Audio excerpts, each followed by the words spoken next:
Debate లో join అవుతున్నారు మాజీ శాసన మండలి సభ్యులు మాజీ రిజర్వ్ బ్యాంక్ ఆఫ్ ఇండియా వీళ్ళు పార్టిసిపేట్ చేసేది ఇది 2వ తారీఖు నిన్న పార్టిసిపేట్ చేసిన ఆప్షన్ అంటే ఈ రోజు డబ్బు వచ్చేటట్టు క్లియర్ కట్ డబ్బులు లేవు వీళ్ళు డబ్బులు ప్రస్తుతం డిబేట్ లో జాయిన్ అవుతున్నారు మాజీ శాసన మండలి సభ్యులు ఏపీ సామాజిక సలహాదారుగా ఉన్న జూపుడు ప్రభాకర్ గారు. జూపుడు ప్రభాకర్ గారు నమస్తే సార్. నమస్తే సతీష్ గారు, బాగున్నారా? Fine sir, fine sir. Jupudi Prabhakar garu, ఈ రోజు పెన్షన్ పంపిణీకి సంబంధించి 28వ తారీఖున మీరు ఆల్రెడీ 3వ తారీఖు నుంచి పంపిణీ చేస్తామని ప్రకటించారు. అలాగే దీని వెనక ఒక కుట్ర జరిగింది, ఒక బిగ్ ప్లాన్ జరిగింది. ఫైనల్ గా దీన్ని తెలుగుదేశం పార్టీ వల్ల ఈ పరిస్థితి ఇక్కడికి వచ్చిందనో, లేదంటే వాలంటీర్ల సేవలకు బ్రేక్ వేయటం వల్ల ఈ పరిస్థితి క్రియేట్ అయిందనో, ఒక రాజకీయ కుట్రకు వైఎస్ఆర్ కాంగ్రెస్ పార్టీ తెరలేపింది. ఇది దీపక్ రెడ్డి గారు చేస్తున్న ఆరోపణ. మీరు ఆయన చేసిన ఆరోపణలు కూడా విన్నారు.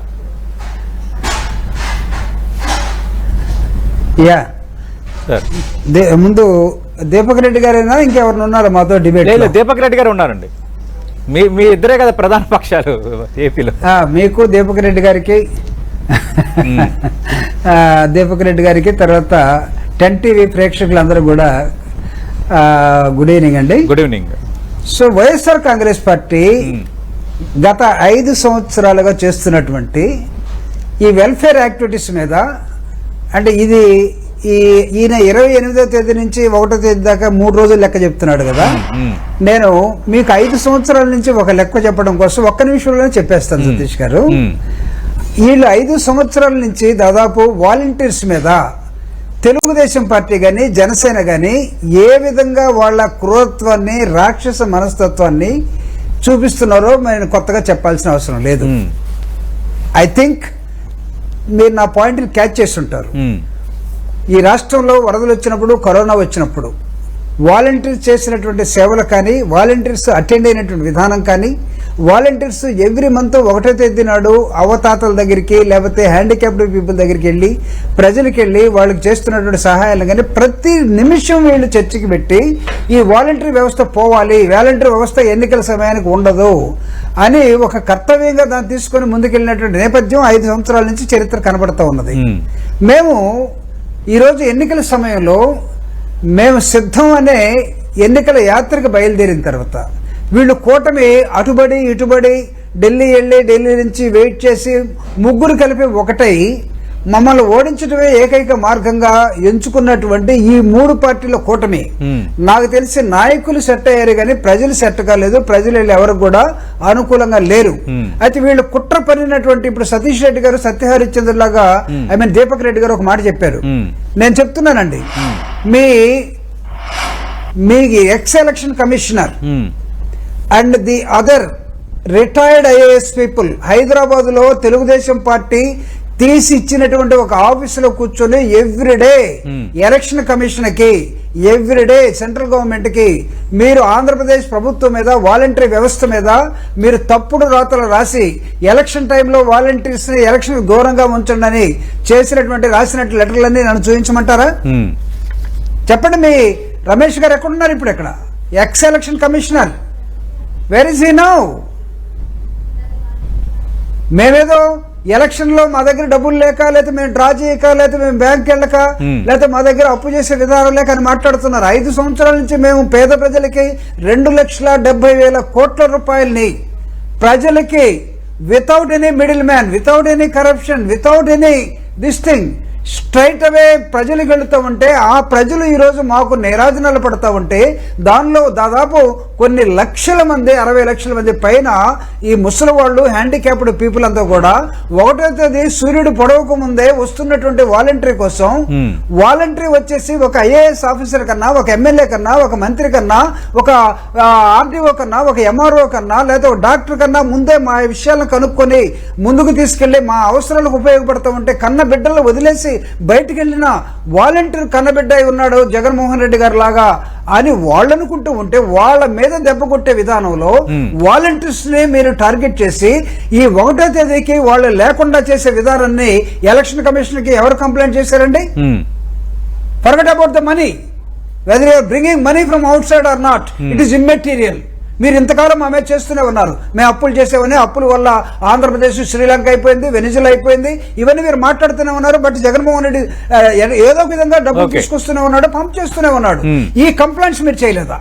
Yes, this is my question. ఈ కంప్లైంట్ మీరు చేయలేదా? ఇఫ్ నాట్, తెలుగుదేశం పార్టీ గుండె మీద చేసుకొని మాట్లాడమనండి. మీ రిటైర్డ్ ఐఏఎస్ గ్రూప్, మీ రిటైర్డ్ ఐపీఎస్ గ్రూప్ మీరు హైదరాబాద్ లో పెట్టుకుని మీరు ఒక ఆఫీస్ నడుపుతున్నారు లేదా? దీనికి సమాధానం చెప్పండి. దీపక్ రెడ్డి గారు, మీకు అనుకూలంగా ఉన్న మాజీ ఐఏఎస్లు, మాజీ అఖిల భారత సర్వీస్ అధికారులు, రైట్, జూపూడి ప్రభాకర్ గారు, మధ్యలో కొంత సాంకేతిక సమస్య తలెత్తింది, మీరు కనెక్ట్ కాలేకపోయారు. అంటే ప్రధానంగా 4 నెలల నుంచే వాలంటీర్లకు సంబంధించి ఆల్రెడీ ఈసీ వీళ్ళని వాడొద్దని చెప్తోంది. దాని మీద కోర్టులకు సంబంధించి డైరెక్షన్స్ కూడా ఉన్నాయి. ఇప్పుడైతే తెలుగుదేశం పార్టీ కుట్ర చేసిందనడం కరెక్ట్ కాదు. అంటే పింఛన్లు ఇవ్వద్దని ఎక్కడ ఈసీ చెప్పలేదు, ఆల్టర్నేటివ్ మెకానిజం చేయమంది. కానీ దానికి వాలంటీర్లకు లింక్ పెట్టి మా మీద బురద జల్లుతున్నారు అంటున్నారు దీపక్ రెడ్డి గారు. సార్ సతీష్ గారు, సార్ అంటే దీపక్ రెడ్డి గారు చాలా కన్వీనియంట్ గా మాట్లాడుతున్నారు కానీ with 1 or 2 papers. Chandrababu Naidu గారు నిన్నటి నుంచి ప్రజల్ని బతినాడుకోవటం, ఎస్పెషల్లీ పెన్షనర్స్ ని వాళ్ళ వాయిస్ మెసేజ్ ద్వారా రాత్రి 12 గంటలు కూడా ఒక్కొక్క ఫోన్ కి 10 సార్లు మేము వాలంటీర్లకి వ్యతిరేకం కాదు, మీ పెన్షన్లకు మేము వ్యతిరేకం కాదు, ముసలి వాళ్ళకి మేము వ్యతిరేకం కాదు. ఎందుకంటే ఇది ఈ డబుల్ గేమ్ ఏంటి అసలు నాకైతే అర్థం కావట్లేదు. వాలంటరీ వ్యవస్థని మేము తీసుకొచ్చినటువంటి, జగన్మోహన్ రెడ్డి గారు తీసుకొచ్చినటువంటి a new reform, new model of governance in Andhra Pradesh. దీన్ని ఎవడైనా కాదనగలడా? భారతదేశంలో ఉన్న రాష్ట్రాల్లో కానీ సెంట్రల్ గవర్నమెంట్ లో కానీ ఈ మెకానిజం ఉందా? There are so many governments. వాళ్ళు దీన్ని ఒక మోడల్ గా తీసుకుని వెళ్లాలని, ఈవెన్ ఇక్కడ ఉన్నటువంటి యుఎన్ వాళ్ళు కూడా దీని మీద చర్చ జరిగి భారతదేశంలో, ఆంధ్రప్రదేశ్ లో ఒక రాష్ట్రంలో వాలంటరీ వ్యవస్థ అద్భుతంగా పనిచేస్తుంది, ఇది డెలివరీ సిస్టమ్ అద్భుతంగా పనిచేస్తుందని మాట్లాడుతున్న నేపథ్యాన్ని వీళ్ళు ఛాలెంజ్ చేసిన విధానం ఏంటి ఇన్ని రోజులు? వీళ్ళు అసలు మనుషులుగా ఏ రోజైనా బిహేవ్ చేశారా? నేను అడుగుతున్నా. I'm sorry sir Deepak Reddy గారు, మీకేమైనా కోపం వస్తే రావచ్చేమో. మీరు అసలు ఈ ప్రజాస్వామ్య వ్యవస్థలో, డెవలపింగ్ కంట్రీలో వెల్ఫేర్ లేకుండా ప్రతిరోజు ఈ రోజు కూడా చూడండి సతీష్ గారు, కూడా there are people in Delhi, Telugu Desam people in Delhi, they are ready with file to complaint to the election commission. ఢిల్లీలో మా ఏజెంట్స్ లేరు.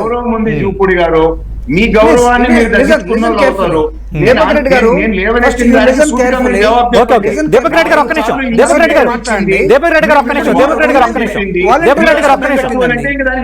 గారు ఒక్క నిమిషం సార్, ఇందాక నుంచి కొంత సాంకేతిక సమస్య జూపిడి గారు మాట్లాడి మీకు ఛాన్స్ ఇస్తాను.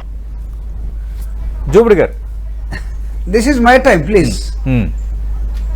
యా సార్, అయితే ఈ వాలంటరీ వ్యవస్థ it's a innovative institution and started by the honourable CM Jaganmohan Reddy గారు 2019 తర్వాత వచ్చిన ఒక వ్యవస్థ. అట్లనే విలేజ్ సెక్రటేరియట్, ఇది కూడా ఒక నూతన వ్యవస్థ. ఈ 2 రిఫార్మ్స్ చూసి తట్టుకోలేక వీళ్ళు ఎప్పటి నుంచి మాట్లాడుతున్నారండి? ఈ వాలంటరీ వ్యవస్థ వచ్చినప్పటి నుంచి మాట్లాడుతున్నారు. ఎన్నికల సమయానికి వాలంటీర్ అనేవాడు ప్రజలకు డిస్ట్రిబ్యూషన్ లో ఉండటానికి వీల్లేదు, వీడు ఎలా ఉంటాడో మేము చూస్తామని చెప్పి వాళ్ళ పంతం నెగ్గింది. కానీ ప్రజలే ఎలా ఉన్నారు ఇప్పుడు? పాపం పెన్షన్ తీసుకునే ప్రజలందరూ కూడా ముసలి వాళ్ళు, కుంటోళ్ళు, గుడ్డోళ్ళు, మోగోళ్ళు, ఏమీ చేయలేనటువంటి వాళ్ళు, ఆధారం లేనటువంటి వాళ్ళు. అయితే వన్ థింగ్ ఇస్ కరెక్ట్, ప్రతి వాడి దగ్గర ఒక కర్ర ఉంది. ముసలి వాళ్ళు అనుకున్నామేమో, గుడ్డి వాళ్ళు అనుకున్నామో, ఒక సపోర్టివ్ కర్ర ఉంది. ఈ మనం ప్రపంచంలో అనేకమైన యుద్ధాలు చూసాం. కళ్ళున్న వాళ్ళు, చేతులున్న వాళ్ళు అనేకమైన యుద్ధాలతో వాళ్ళు యుద్ధాలు చేసేవాళ్ళు.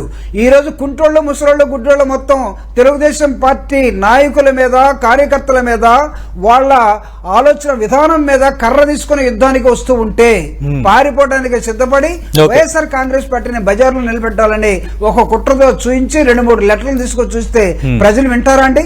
ఈ రోజు కూడా ఒక వ్యక్తి చనిపోయాడు. ఇందాక ముసలి వాళ్ళు చనిపోయారు. ఈ వడగాల్పులకి 43 డిగ్రీ సెంటీగ్రేడ్ ఉన్నటువంటి ఈ ఎండల్లో జనాలు ఎక్కడ పోలేక, క్యూలో నిలబడలేక, అంటే జూపిడి ప్రభాకర్ గారు, అంటే వాలంటీర్ లేకపోతే సచివాలయ సిబ్బంది ఉన్నారు, ఇంకా మిగతా సిబ్బంది ఉన్నారు, వాళ్ళ చేత పంపిణీ చేయించాల్సి ఉండేది కదా. ఇది ఇందాక దీపక్ రెడ్డి గారు ప్రస్తావించింది. దీపక్ రెడ్డి గారు చెప్పిన పాయింట్కి నేను వస్తున్నానండి. ఇప్పుడు దాకా వాలంటీర్ మీద ఎందుకు పడి ఏడ్చారు? ఎస్, ఇప్పటి నుంచి మేము వాలంటీర్ ఆల్టర్నేటివ్ ఎలక్షన్ కమిషన్ ఇచ్చింది కాబట్టి we'll avoid election commission rules and regulations and guidelines, no doubt. ఇప్పుడు వీల్ గో ఫర్ ఆల్టర్నేటివ్స్. ఈ ఆల్టర్నేటివ్స్ లో విలేజ్ సెక్రటరీ ఏంటి, అవసరమైతే టీచర్స్ వాడుకుంటాం, లేకపోతే పంచాయతీరాజ్ ఎంప్లాయీస్ వాడుకుంటాం, లేకపోతే లెక్చరర్స్ వాడుకుంటాం. Whatever available will take all the alternatives, no doubt about it. But the question is here, the mentality of the feudal mentality of the Telugudesam party and Janasena and BJP ఏమని మాట్లాడుతున్నారంటే ఈ రాష్ట్రంలో సంక్షేమం జరగడానికి ఇష్టం లేదా? English medium బడులు పెడితే, ఇంగ్లీష్ మీడియం స్కూళ్లలో ఇంగ్లీష్ మీడియం ఇంట్రొడ్యూస్ చేస్తే మీ పిల్లలు మొత్తం ఇంగ్లీష్ మీడియంలో చదువుకోవాలి. ఆంధ్రప్రదేశ్ లో ఉండే రూరల్ లో గానీ లేకపోతే పేద ప్రజలు గానీ గవర్నమెంట్ బడుల్లో ఇంగ్లీష్ మీడియం పెట్టకూడదని వాదించిన పెద్ద మనుషులు కదా వీళ్ళందరూ. ఈ రోజు రిలయన్స్ కొడుకు కోడలు పెట్టినటువంటి స్కూళ్లలో ఎల్కేజీ ఫీజు 1,70,000 రూపాయలండి. వాళ్ళు ఇంటర్నేషనల్ స్టాండర్డ్ తో నడుపుతున్నాడు.